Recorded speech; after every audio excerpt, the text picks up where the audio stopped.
आप सब बच्चों को एक सूचना बताया जा रहा है और आज 23 मार्च है ना। तो भारत सरकार का तुगलकी फरमान जारी हुआ है कि आप सब बच्चों का विद्यालय फिर बंद किया जा रहा है क्योंकि कोरोना बढ़ रहा है। शांत रहिए कि आपका विद्यालय आज से 31 मार्च तक विद्यालय बंद रहेगा, ठीक है। और आप सब लोगों को बताना चाहेंगे कि यही काम पिछले साल भी हुआ था कि एक हफ्ते के लिए लॉकडाउन किया जाएगा जब आपका एनुअल एग्जाम चल रहा था, और तब से लेके पूरा साल जो था वो विद्यालय बंद हो गया, जिससे आपकी पढ़ाई बहुत ज्यादा नुकसान हुआ। और इस साल जब विद्यालय खुला, आपने किताब कॉपी अपना सारा व्यवस्था कर लिया, तब हमारे तुगलकी फरमान जो हमारे सरकार हैं वो अब आदेश कर दिए कि अब फिर जो है कि ये विद्यालय फिर बंद होगा।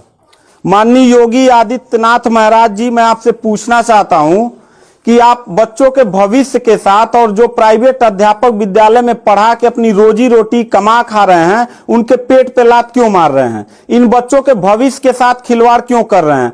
ठीक है, कोरोना अगर बढ़ रहा है, विद्यालय बंद था, पूरे साल में किसी एक अध्यापक ने, किसी एक प्रबंधक ने कभी भी विद्यालय खोलने के लिए कोई धरना प्रदर्शन नहीं किया और हम लोगों ने पूरा सपोर्ट किया। लेकिन बीच में अगर कोरोना फैल रहा है तो मैं आपसे पूछना चाहूंगा कि जब गोरखपुर महोत्सव आप करा रहे थे तब कोरोना फैल नहीं रहा था। जब आप आके यहाँ पे इलाहाबाद के प्रयागराज में कुंभ का मेला लगवा रहे थे तब कोरोना नहीं फैल रहा था, जहां पे करोड़ों लोग स्नान करने गए। और अभी हरिद्वार में महाकुंभ का आयोजन आप करवा रहे हैं तब कोरोना नहीं फैल रहा है। बिहार में चुनाव हो रहा है तब कोरोना नहीं फैल रहा है। और विद्यालय जो बच्चों का सबसे देश की रीढ़ की हड्डी होते हैं, जिनकी बुनियादी शिक्षा, प्रारंभिक शिक्षा आप बिल्कुल बर्बाद कर दिए हैं पिछले 2 साल से, और अब जाके फिर लॉकडाउन आप लगा रहे हैं। तो आपसे पूछना चाहेंगे कि बच्चों के भविष्य के साथ आप मैच क्यों खेल रहे हैं? ये जितने भी बच्चे हैं, अगर 1 मार्च आप 1 अप्रैल बोले हैं, 1 अप्रैल तक अगर विद्यालय नहीं खुला तो इन सारे बच्चों को लेके मैं रोड पे बैठ जाऊंगा। ये मैं आपको खुला चैलेंज कर रहा हूं, क्योंकि बात सिर्फ मेरे तक का नहीं है, इन सारे बच्चों का भविष्य है। और इन सारे बच्चों का भविष्य आप लोग अंधकार में डाल रहे हैं। आप लोग खुद नहीं चाहते हैं कि देश का बच्चा पढ़े, पढ़ के कुछ लायक बने। आप लोग अपना जब रैली निकालना रहेगा, चुनाव रहेगा, तो कोरोना आपके पास नहीं रहता है। और जब आपको लगेगा कि आपके विपक्ष में लोग खड़े हो रहे हैं तो आप कोरोना का ड्रामा करा के विद्यालय को सबसे पहले आप बर्बाद कर रहे हैं। आप बताइए, विद्यालय में आप गोरखपुर जिले में 193 लोगों ने अपने विद्यालय की मान्यता निरस्त करा लिया। जानते हैं क्यों? महंत योगी आदित्यनाथ जी, क्योंकि वो लीज पे चलाते थे और उनका भाड़ा हुआ करता था 40 हजार 45 हजार रुपया मंथली हुआ करता था। वो भाड़ा न चुकाने के वजह से, चूंकि मालिक को भाड़ा चाहिए, उन लोगों ने अपनी मान्यता निरस्त करा दिया। और सरकारी जो स्कूल है उनकी हालत तो पहले से मतलब खस्ता हो चुकी है। तो ऐसे कंडीशन में गार्जियन करे तो क्या करे, और हम अध्यापक करे तो क्या करें? ये जितने भी 16-17 स्टाफ हैं, इन सब लोगों की रोजी रोटी चलती है इन बच्चों के और इस विद्यालय के संस्था से। आप लोग हमारे पेट पे प्रहार कर रहे हैं, हम लोगों के व्यवसाय से प्रहार कर रहे हैं।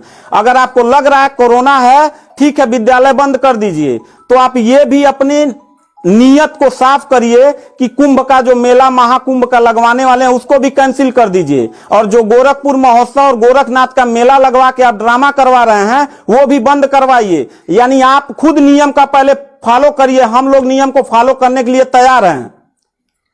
अगर लास्ट में जाते जाते यही कहेंगे, इन बच्चों को चेहरों को देखिए, इनके माता पिता ने सारे बच्चों का, किनका मोबाइल बज रहा है, साइलेंट कर लीजिएगा सर। इन सब बच्चों के माता पिता ने, बच्चों कितने लोगों ने आप किताब कॉपी अपना सारा कंप्लीट कर लिए हो? पता है, एक एक बच्चों की किताब कॉपी 2-2 हजार रुपए की आती है। आप फिर लॉकडाउन लगा दिए, इनकी पूरी पढ़ाई बर्बाद हो गई। अब यानी आपने 1 हफ्ते का लगाया है, आपकी नीयत पे तो मुझे 100% विश्वास है ही नहीं है कि आप करोगे क्या। आप पूरे साल पढ़ाई बर्बाद करोगे। हाथ नीचे करिए। अब ये बच्चे करेंगे क्या? किताब लेकिन इनके गार्जियन करेंगे क्या? हम लोगों ने पूरा कोऑपरेट किया सरकार को। जितना दिन लॉकडाउन लगा था उतना दिन का मैंने पूरे सभी विद्यालय के लोगों ने शुल्क माफ कर दिया, क्योंकि गार्जियन के ऊपर कोई लोड न पड़े। हम लोगों ने टीचरों को पेमेंट नहीं किया, क्योंकि हम लोगों ने जब फीस नहीं लिया तो पेमेंट कहां से करें। हम लोगों ने पूरा सरकार का साथ दिया, जितना हो सकता था सब लोगों ने साथ दिया। लेकिन अब इतनी कंडीशन होने के बाद, विद्यालय खुलने के बाद आप लोग विद्यालय बंद कर रहे हैं, ये बहुत ही गलत कर रहे हैं। और आपका पॉलिटिकल जो फंडामेंटल जिस पे आप चल रहे हैं कि जिन नियतों पे आपका बर्बाद होने वाला है, मैं लिख के आपको दे दूंगा कि अगर फिर से 1 अप्रैल के बाद, ठीक है, अगर 1 हफ्ते के रोकने के बाद कोरोना भाग जाता तो मतलब 1 हफ्ता आप बंद कर लीजिए, बिल्कुल हम लोग 1 हफ्ता नहीं पढ़ाई कराएंगे। लेकिन अगर फिर साल भर का ड्रामा आपने किया तो निश्चित तौर पे याद रखिएगा कि तानाशाही उतना ही अच्छा लगता है जितना तानाशाह के अंत होने का समय ज्यादा दूर हो, और आपका समय बिल्कुल नजदीक आ गया है। तो मैं उम्मीद करता हूं कि आप ये काम बिल्कुल मत करिएगा। 1 अप्रैल के बाद अगर विद्यालय फिर से आप बढ़ाएंगे तो इन सब चेहरों को देख लीजिए और इनके गार्जियन को लेके, अपने पूरे स्टाफ को लेके जिले से लेके मैं प्रदेश लेवल तक धरने पे बैठूंगा, इस बात को याद रखिएगा। क्योंकि सवाल यहां सिर्फ मेरे रोजगार का नहीं है, मेरे जितने सहपाठी और जितने मेरे कर्मचारी लोग हैं और इन बच्चों के पढ़ाई का भविष्य का सवाल है। तो मैं इन बच्चों को लेकर धरने पे बैठ जाऊंगा, और जरूरत पड़ा तो असंवैधानिक भी हो जाऊंगा। इसी के साथ मैं सरकार से रिक्वेस्ट करूंगा कि अगर 1 हफ्ता में बंद करने से कोरोना भाग जाता है तो हम सब लोग आपके साथ हैं, अगर नहीं भागता है तो 1 अप्रैल से छोड़ दीजिए। हम लोगों को कोरोना होगा, मरेंगे, क्या करेंगे वो हम लोगों की रिस्पांसिबिलिटी है। आपको इतना चिंता करने की जरूरत नहीं है, क्योंकि कोरोना में लॉकडाउन लगाने के बाद खाना हम ही लोग पहुंचाएंगे, लोगों के आने जाने की व्यवस्था हम ही लोग करेंगे, उनके दवा दारू की व्यवस्था हम ही लोग करेंगे। आप सिर्फ ड्रामा करेंगे, सिर्फ थरिया पिटवाएंगे और मोमबत्ती जलवाएंगे, इससे ज्यादा तो आपकी कुछ औकात है ही नहीं है। तो मैं उम्मीद करता हूं कि 1 अप्रैल के बाद आप विद्यालय खोल दीजिएगा। इन बच्चों के भविष्य के साथ आप लोग खिलवाड़ मत करिएगा।